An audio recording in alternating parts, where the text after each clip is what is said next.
Meanwhile, the Africa Unlocked conference has kicked off.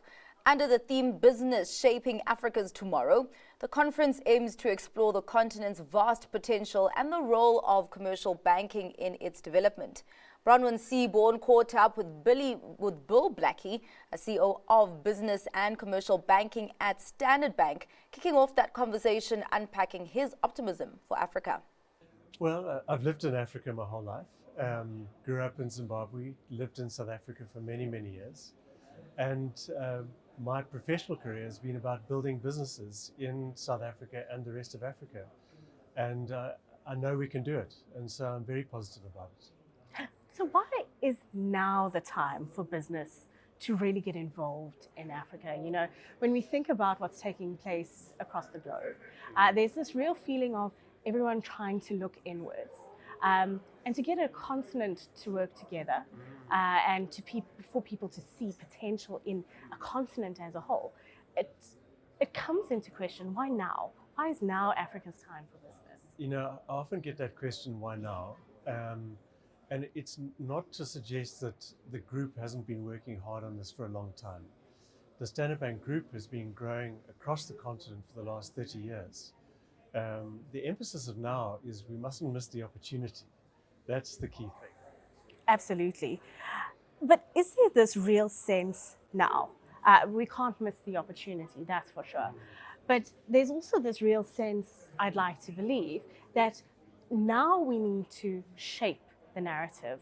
We need to take up our full position rather than wait to be told or wait to be included even, if we can look at it that way. Is business having that sense as well? Rather, let's push forward than wait? Or has business's prerogative always been, we're going to lead? Yeah, so that's the theme that we're driving in the conference, is that it's our duty to take responsibility for our own narrative. And we do it at a number of levels. We do it at the international level, so things like the African Continental Free Trade Agreement. We're a big sponsor of that initiative. We think it's very important. We also do it at the academic level. So as I mentioned this morning, supporting institutions such as WITS in their thoughts around how we build trust infrastructures in Africa. But it's important for business to lead, not to wait for governments or for institutions external to Africa to sort of give us permission. What we must do is we must forge this future ourselves. And that coming at a time where the B20 as part of the G20 really coming into to play as well. Do you see that B20 grouping with South Africa hosting the G20 this year really coming to the fore as another platform in which business can lead? Definitely. You know, that's the opportunity, because we are the hosts of that this year. That's the opportunity to really articulate and make suggestions and recommendations to policies that's appropriate for everybody, including us in Africa. So that's some of what's playing out there. Let's come back to the conference and we talk about shaping this narrative. What narratives are being discussed here that you feel are particularly important? So the way we've designed the conference is to focus on themes that we believe are going to be very material for growth into the future. So energy and infrastructure is critical. We know that we have a shortage of energy and infrastructure.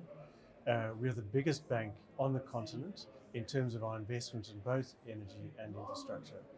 What it does is it unlocks the potential for then small business to work in that context. We're focusing, of course, on the green economy, very important. You know, if you look at the impact that we can have on, I was using the example the other day of Uganda. Uganda actually has very significant supply of green energy through hydropower. What they lack, of course, is distribution. But when you look at what you can do with solar, is in a way you can leapfrog the old distribution networks that were needed to get power to consumers and just provide solar to those consumers. So these are the key things that we think that we should be focusing on in a conference like this. But most importantly, the way we design the conference as we do is having 50% of the attendance from South Africa and 50% from the continent, is that we want to bring business people together. What we find in this conference actually is the conversations and connections it builds for individuals really is remarkable. And every year we get feedback about just how things have stepped forward.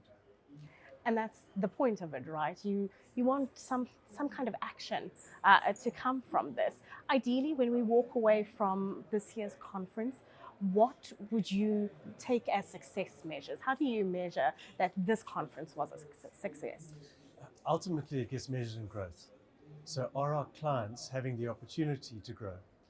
And that's what we look for. So both growth in our clients here in South Africa, but also growth in the opportunity amongst our African clients across the continent, and how they can collaborate and work together.